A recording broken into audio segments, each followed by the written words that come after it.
How to get over 99 in the HSC. That's the VCE if you're in Victoria, or the top 1% of your state or country in your end of high school exams if you're anywhere else. This lesson is about practicing. Actually, it's about effective practicing. Make no mistake about it, these exams are competitive. You all have the same amount of time. You need to be smart with how you use your time. It's about quality, not about quantity. It's about making the right decisions on what to practice and what not to practice and how to practice. So let's get on with this lesson, making the most out of your practicing.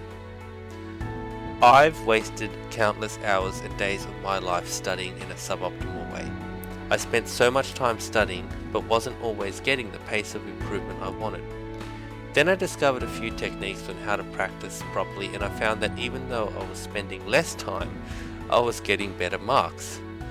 I'm going to share one of these techniques with you today on how to do practice questions.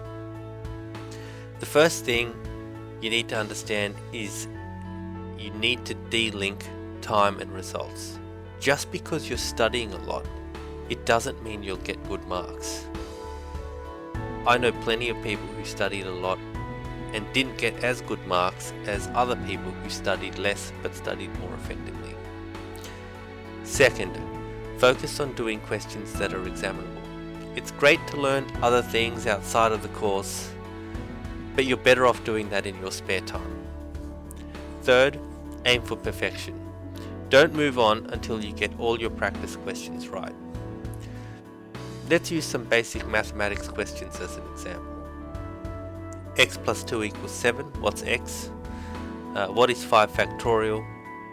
What is the average of 5, 7 and 9? Let's say you're going through this and you answer 5 to question 1, 120 to question 2 and 20 to question 3. That means you got question 1 right, you got question 2 right, and you got question 3 wrong. It means you probably understand algebra and factorials but are not fully understanding averages. So you need to redo question 3. First, look at the answer. You need to understand how to do this question.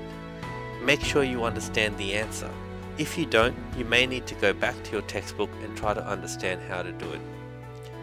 Then re-attempt question 3 using what you've learned. Once you get it right, then you can move on to the next step, which is to do all 3 questions again. Yes, you heard me right, you need to do all 3 questions again. The reason for this is you need to teach your brain 2 things. First, how to do the questions you don't know how to do. And second, how to switch effectively between different concepts, in this case algebra, factorials and averages. It is painful to do this, but you need to do it. When you look at the answer, you may think, yes, I understand this, and be tempted to move on. Do not move on. You need to apply your understanding before you do this if you want to have any hope of getting this right the next time.